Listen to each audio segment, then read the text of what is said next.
Let me be as clear as possible here. So Senator Cruz and Hawley, I disagree with them in a fundamental way about the constitutionality of this process on January 6th, the ability of Congress to overturn any electoral votes, period.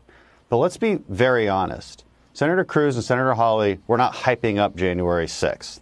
They were not calling for people to fight in the streets. They were not saying this was our last stand.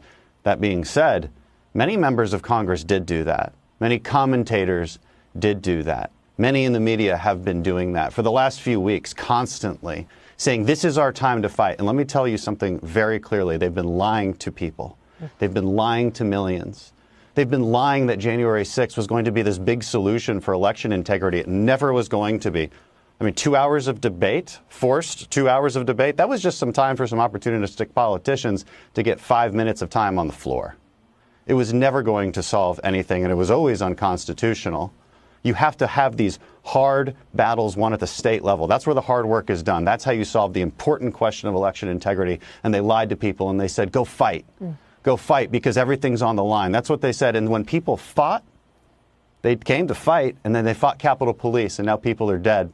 And those same members of Congress who called people to fight, well, they were nowhere to be found because it was all fun and games to them. They never knew what a real fight was. Real fights are scary. Bullets flying, that's scary. The glass breaking, that's really scary. They were nowhere to be found. They scattered. They'd been talking about the courage to stand up to this, the courage to fight for weeks and weeks, but when it came down to it, there was no courage. That's what really happened, Martha, and that's what people need to know. They were lied to. They were lied to about what January 6th was. Election integrity is important. It has been important to me since the day I entered Congress. But I know that I'm not going to lie to you. I'm going to tell you where we actually have to do the hard work. And we have to change these laws at the state level because these laws are loose. They don't give people any confidence. People are getting ballots that don't belong to them. There's no voter ID, no signature verification. We hear you. We hear you, but we have to come together and work at the state level and change these things.